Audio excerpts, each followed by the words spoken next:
नमस्कार, आप देख रहे हैं आईटीपी न्यूज़। मैं हूं अमन आपके साथ। ज़रा सोचिए, एक इंसान के लिए कितना ये दर्द वाला काम होता होगा कि वो पैदा तो किसी एक मुल्क में होता है, लेकिन उसकी जो आने वाले दिनों की जो उसका बचपन है गुजरता, उसका जो आने वाला जो भविष्य बनाना चाहता है वो किसी दूसरे मुल्क में बनाए, उसकी सभ्यता को अपनाए, पढ़ाई लिखाई को अपनाए, कल्चर को अपनाए, भाषा को अपनाए। अपने आप में ये बहुत अलग तरह का काम है। इसी पे बात करने के लिए हमारे साथ जो शख्स मौजूद हैं, उनकी जो पैदाइश जो है वो तो अफ़गानिस्तान में हुई, लेकिन उनकी परवरिश अगर कहें तो वो हिंदुस्तान में हुई। तो सबसे पहले आपका स्वागत है मेहराब जी हमारे प्रोग्राम में। शुक्रिया, बहुत बहुत थैंक यू। मैं जानना चाहता हूँ कि कितने बड़े थे आप जब हिंदुस्तान में आपका आना हुआ अफ़गानिस्तान से, और वो क्या हालात थे कि आपको अपना घर बार छोड़कर, अपना पूरा मुल्क छोड़कर हिंदुस्तान में आना पड़ा? मैं उस वक्त तकरीबन 2 साल या 2 साल से कुछ महीने बड़ा रहा हूँगा, और हालात तो बहुत बुरे थे। जी। जिस हिसाब से हालात थे उस हिसाब से इंसान को ये नहीं पता होता था कि कब उसके घर पे आके कोई रॉकेट लगे या कब उसके घर पे कोई भी बम गिरे और उसका पूरा फैमिली पल भर में ही सब ख़त्म हो जाए। ये किस समय की बात होगी? ये आज से 30-31 साल पहले की बात थी, जब हम नए हिंदुस्तान में आए थे। तो उस टाइम में ऐसा था कि खलकी होते थे, परचमी होते थे, रशियन मिलिटेंट्स थे और मुजाहिद हुआ करते थे, और अफ़गान के ख़ुद जो वो थे, तो इन सब के ही बीच में वॉर था सत्ता को लेके। लेकिन कोई भी आम नागरिक के बारे में नहीं सोच रहा था कि इस जंग में जो मारे जा रहे हैं उनका क्या कसूर है, उन्होंने क्या किया है। अगर आपको गद्दी चाहिए, सत्ता चाहिए, जो भी चाहिए, इसमें आम लोगों को की जानों का तो वो नहीं होना चाहिए कि उनकी जान क्यों ज़ाया किया जाता है। तो ऐसे ही एक टाइम था जब हम अपने घर में थे, लेकिन हमारे पड़ोसी में एक बम धमाका हुआ, रॉकेट लगा, जिसमें बहुत छोटे बच्चे भी थे। तो उन लोगों को, उन बच्चों का किसी का सर मिला तो किसी का हाथ मिला, किसी का पैर मिला, तो कुछ अंगों को ही वो लेके धोके उन लोगों ने दफनाया। इन हालात को देखते हुए फिर हमारे जो फादर साहब थे, जो अभी रिसेंटली अप्रैल में फौत हो गए, रमज़ान के महीने में जुम्मे के दिन उनका फौत हो गया। उन्होंने ये देख लिया कि भैया अब किसी भी चीज़ से औलाद तो उनके लिए बढ़ के नहीं है, अपना जान होता है, बीवी है, बच्चे है। तो उन्होंने जैसे तैसे करके बड़ी मुश्किल से हमें वहाँ से भेजा, यहाँ तक हिंदुस्तान कि भेजा मतलब। जी। लेकिन इसमें एक सवाल बनता है कि इतने सारी दुनिया में तमाम जगह से कहीं ना कहीं ऑफ़र भी होते हैं लोगों को, जो जो खासकर रिफ्यूजी होते हैं, उनको बुलाया भी जाता है, ये भी कहा जाता है कि आप हमारे यहाँ देश में आकर रह लीजिए। हिंदुस्तान में ही क्यों? मतलब मेरा कहने का मतलब है कि आपका जो रुख था वो हिंदुस्तान की तरफ ही क्यों रहा? इसका ख़ास वजह यह है क्योंकि मेरे फादर साहब जो थे वो बिज़नेस करते थे। वो हिंदुस्तान आते जाते रहते थे। वो मोस्टली मुंबई आते थे। उनका आर्टिफिशियल ज्वेलरी का काम था उस टाइम।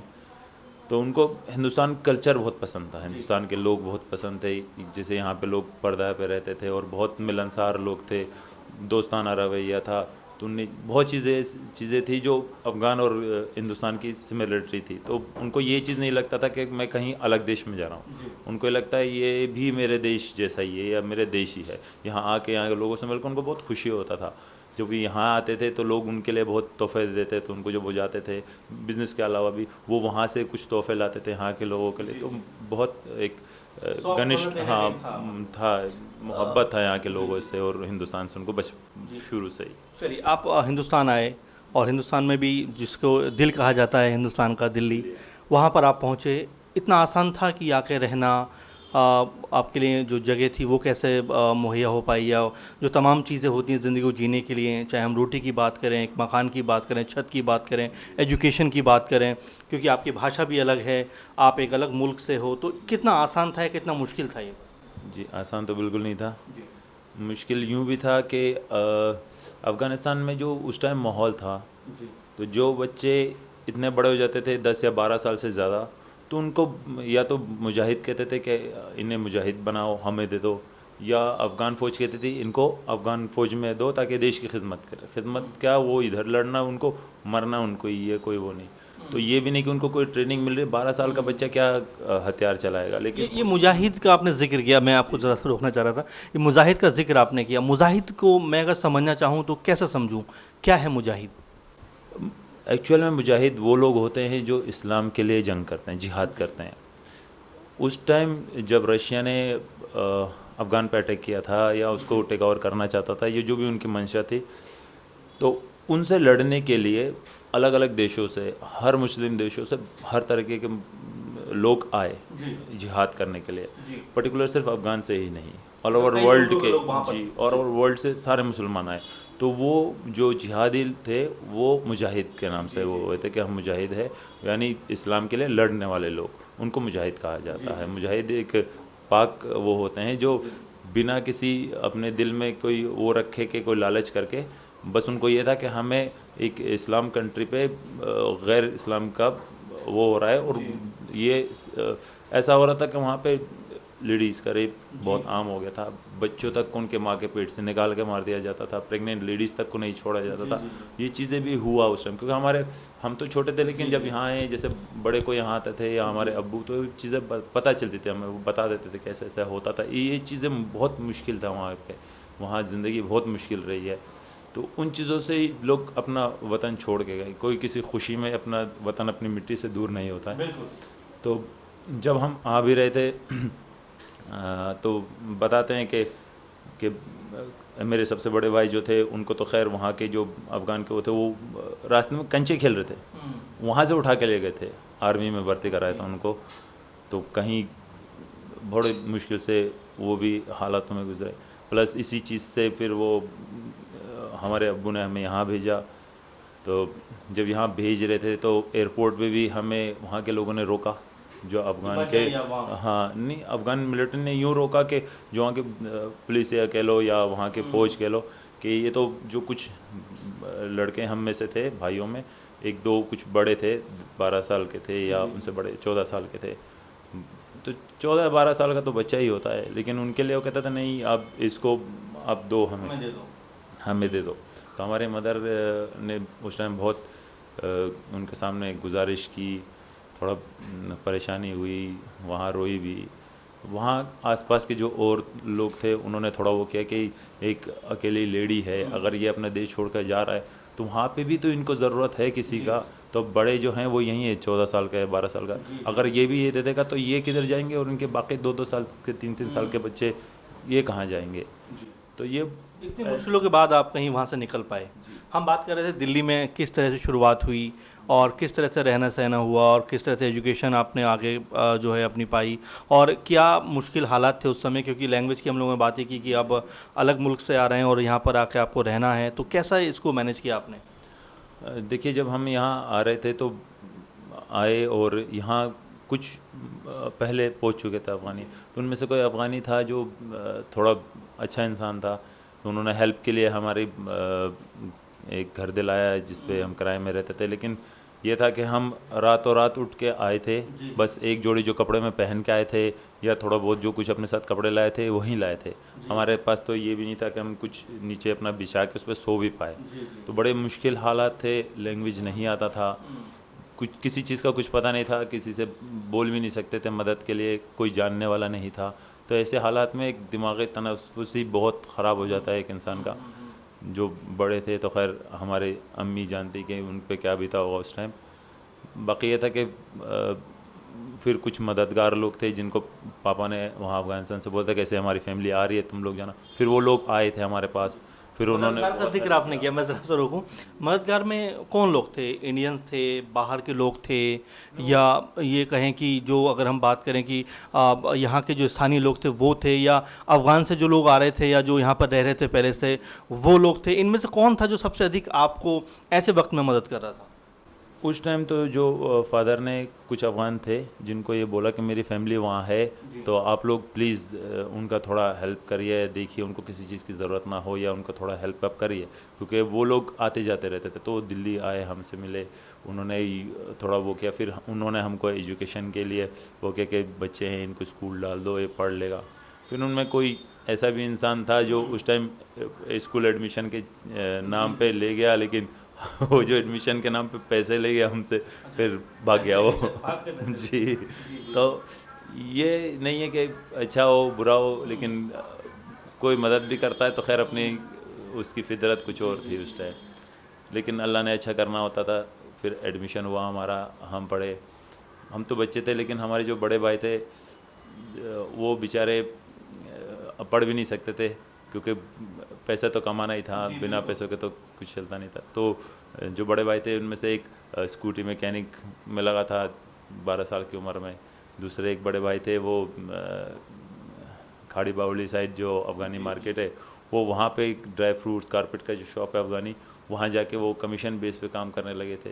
तो बस उससे ही फैमिली चल जाता था। मतलब ये होता था कि हम एक टाइम का खाना मिल रहा है तो वो भी बड़ी बात थी हमारे। लेकिन अल्लाह का शुक्र था, इज़्ज़त से हमारे थे, किसी के आगे हाथ नहीं फैलने दिया उसने। जैसे भी चलाया रखा वो आज तक चला है। लेकिन जी जी ये था कि हिंदुस्तान के लोग बहुत अच्छे थे। जी, मैं यही सवाल पूछने वाला था अभी आपसे जहाँ कि अगर अगर हम हिंदुस्तान के लोगों की बात करें, क्योंकि एक अलग तरह से अगर देखा जाए इसको, क्योंकि आपकी भाषा अलग है, आप अलग कल्चर से हैं, तमाम दिक्कतें होती हैं, परेशानी होती हैं, तो आपको यहाँ के लोगों ने किस तरह से अपनाया, किस तरह से आपके साथ खड़े हुए, कैसा आपका अनुभव रहा पूरा ये? इस चीज़ को लेके तो अनुभव बहुत अच्छा रहा, क्योंकि जब हम नए आए भी तो जहाँ रहे वहाँ के पड़ोसी जो थे वो बहुत मददगार लोग थे, मतलब बहुत केयरिंग थे। हम छोटे छोटे थे तो देखते थे, घर आके पूछते थे कि आप लोगों को कुछ की ज़रूरत तो नहीं है। मतलब बहुत प्यार मोहब्बत था उस टाइम। ये भी नहीं होता था कि भैया हिंदू मुस्लिम है या किसके घर नहीं जाना। तो बहुत से हिंदू फैमिली होती थी, उनके लेडीज़ हमारे घर आता था, वो लेडीज़ होते को मदर से पूछते कि आप लोग कोई परेशानी तो नहीं है या हेल्प की कुछ ये चाहिए हो। तो लोग भी बहुत अच्छे थे। और प्लस जैसे जहाँ भाई काम करते थे वो भी बग्गा साहब के नाम से थे, वो भी बहुत अच्छे इंसान थे। उन्होंने बहुत हेल्प किया मेरे बड़े भाई का। फिर वहाँ से उन्होंने पिंकी शूज़ और बाबा शूज़ वहाँ काम किया, तो वो लोग भी बहुत अच्छे थे। तो वो लोग हर तरीके से मतलब एक सपोर्टिव वो भी रखते थे कि आप लोगों को अगर कोई परेशानी है तो हम आप लोगों के साथ हैं, ऐसे टाइप के। इतने इतने साल गुजर गए, पूरे का बचपन आपका यहाँ गुजरा, जवानी में आपने यहाँ पे बहुत सारे काम भी किए, अपना बिजनेस आगे बढ़ाया, अपने आप को आगे बढ़ाया। अब कभी ऐसा होता है पीछे घूम के देखने का मन करता है कि अफ़गानिस्तान की तरफ देखा जाए, या कभी जाने का मन हो? आप तो खैर छोटे थे, लेकिन आपके बड़े भाई या मम्मी या पापा, कभी ऐसा हुआ हो कि अपने वतन की एक याद दिल में हो कि चलिए वहीं चला जाए? कभी ऐसा रहा बातचीत के दौरान, कभी उनसे होता हो ऐसा? जी, कभी कभी होता है बाकी, क्योंकि हम तो यहाँ पढ़े बड़े, तो हमारे लिए तो ऐसा ही कि हिंदुस्तानी हमारा वतन ही है। लेकिन जैसे अब्बू हैं, अम्मी है, ये बड़े भाई हैं, जिसे वो बताते हैं कि उन्होंने एक बहुत अच्छा दौर भी बिताया कि जब वॉर नहीं था तो बहुत अमन सुकून था, लोगों के लिए आज़ादी थी, बहुत बंदिशें नहीं थी, इतना लॉ शरिया लॉ स्टार्टिंग में इतना वो नहीं था अफ़गान में, तो बहुत आज़ाद था, लोग सुकून से थे। ये शरिया लॉ का आप जिक्र कर रहे हैं, मतलब किस तरह से था और किस तरह से काम करता है? क्योंकि इस लॉ के बारे में या शरिया लॉ के बारे में तमाम तरह की बातें कही जाती हैं।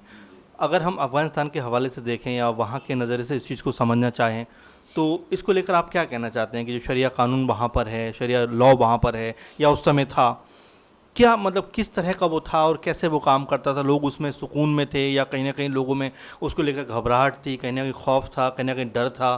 क्या इसको लेकर समझते हैं आप? देखिए, जब तक ये लॉ नहीं था, ये तो था कि वहाँ पे आज़ादी थी, डेवलपमेंट था, ये चीज़ें था। फिर ये लॉ आया तब जब वहाँ पे तालिबान का शासन आया। उसके बाद शरिया लॉ ही वहाँ का वाहिद लॉ हो गया, जिसको ही वो आगे प्रोसीड करते थे। अगर किसी को सज़ा देना होता था तो उसी हिसाब से देते थे। फिर लेडीज़ के लिए बंदिशें कि हिजाब करके ही रहना था, मर्दों के लिए ज़रूरी हो गया था कि वो दाढ़ी रखें, और नमाज के टाइम पे आप अपना दुकान ऐसी छोड़ दो, चले जाओ। देखिए, अब कई तरह की बंदिशें मतलब आने के बाद लगी। जी बहुत बंदिशें लगी। इसका अच्छा और बुरा दोनों पहलू है। अगर यही चीज़ आपको वो करती है तो यही चीज़ ये भी श्योरिटी देता था कि अगर आप नमाज के लिए जा रहे हैं तो आपके पैसे अगर खुले दुकान में भी ऐसे रखे हुए हैं तो किसी की हिम्मत नहीं होती थी कि जाके वो उसको चुरा ले। अगर लेडीज़ के लिए ये था कि वो बुर्क़े में रहे और ढक के रखे ख़ुद को, तो एक शरिया लॉ का गुड पॉइंट ये भी होता था उस टाइम के कोई मर्द उनकी तरफ देख नहीं सकता था। अगर कोई मर्द उनकी तरफ गलत निगाह से देखता या कोई कमेंट करता तो उसका ज़बान काट देते थे।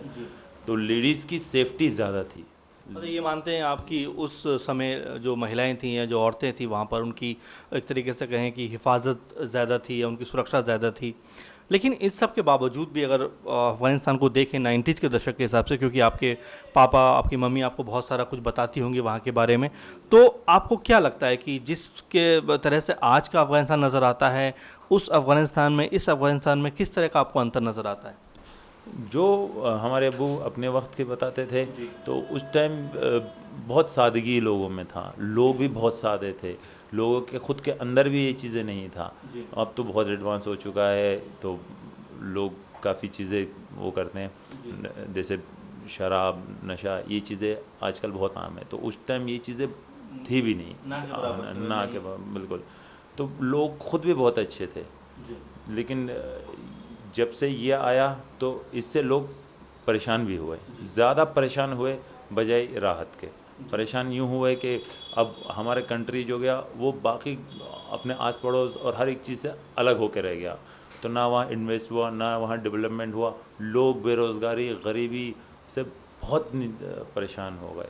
तो वो ज़िंदगी उनके लिए जीना भी एक नरक जैसा हो गया था। जी, आप हिंदुस्तान में हैं, पले बढ़े हैं, आपने पूरा दौर देखा है। अपने जीवन को चलाने के लिए आप क्या करते हैं अभी? मतलब किस तरह का बिजनेस करते हैं, जॉब करते हैं, क्या करते हैं आप? वैसे तो मैं 12th तक पढ़ा। 12th के बाद मैंने पढ़ाई छोड़ दी और मैंने पहले एक कोर्स किया इसका टैटू में, क्योंकि मुझे आर्ट में बहुत इंटरेस्ट था। तो मैंने टैटू एम्पायर इंडिया है आपका कृष्ण नगर में, वहाँ से उसका कोर्स किया। और मेरा इंटरेस्ट बॉडी बिल्डिंग में भी था। और मेरे जो बड़े भाई हैं वो कई बार mister YMCA, mister Delhi, mister Punjab और मिस्टर हरियाणा ये जीते हुए हैं, फर्स्ट प्राइज़ उनका बहुत इज़्ज़त भी है, लोग बहुत मानते हैं उनको। तो बस उन्हीं से इंस्पायर होकर फिर मैं भी इस लाइन में आया और पिछले 10 साल से मेरा जिम है। मैं लोगों को जी फिटनेस और इन सब से वो कराता हूँ कि आप लोग अपने ज़िंदगी को और अच्छे से जी पाओ, अपनी तंदुरुस्ती के लिए आओ, जिम आओ और नशी चीज़ों से दूर रहो, ताकि इंसान एक यंग एज में जब इन चीज़ों से जुड़ता है तो बहुत ख़राब चीज़ों से, सिगरेट से और बाकी नशों से दूर होता है। तो एज अब देखा जाए तो मैं सोशल वर्कर भी हूँ। तो अभी आप यहाँ पर रहते हैं, शादी हो गई है या करने का प्लान है? नहीं सर, मेरी शादी हो गई माशाल्लाह, 2 बच्ची बेटियाँ भी हैं मेरी। तो शादी हिंदुस्तान से ही हुई है या मतलब किस? जी सर, हिंदुस्तानी है जी। मतलब एक तरह से वो पूरा- कहते हैं ना, आखिर दिल है हिंदुस्तानी, तो दिल कुछ कुछ हिंदुस्तानी हो गया, आधा दिल हिंदुस्तान में हो गया। चलिए, आखिरी सवाल अब मैं आपसे करूं कि लगभग 2 साल की उम्र में आप हिंदुस्तान आ गए थे अफगान से छोड़कर। क्या कभी मन होता है कि वापस जाया जाए या वापस उन गलियों में जाया जाए जो हमारे बुज़ुर्ग, हमारे परिवार के, आपके बहुत सारे सदस्य ही वहाँ पर होंगे? क्या कभी ऐसी ख्वाहिश आती है मन में कि अफ़गान चला जाए, वहाँ पर बसा जाए, अगर इस टाइम पीरियड को निकाल दें तो? हाँ, दिल तो बहुत करता है, एक अपना वतन, अपनी मिट्टी जो होती है इंसान के दिल में बहुत। अब देखिए, आप भी किसी कंट्री में रहे, लेकिन जो हिंदुस्तान का आपके दिल में वो रहेगा, इज़्ज़त रहेगा, और जो जगह रहेगी वो किसी और देश प्रेम ही सच्चा प्रेम होता है। तो अपने देश का एक वो तो है, माशाल्लाह गर्व से मैं भी कहता हूँ कि मैं अफ़गानी हूँ और अफ़गानिस्तान से प्यार है। बस हालात ऐसे हैं कि हम जा नहीं सकते, नहीं तो हिंदुस्तान और अफ़गानिस्तान दोनों ही मेरे लिए एक बराबर है। बहुत शुक्रिया आपका।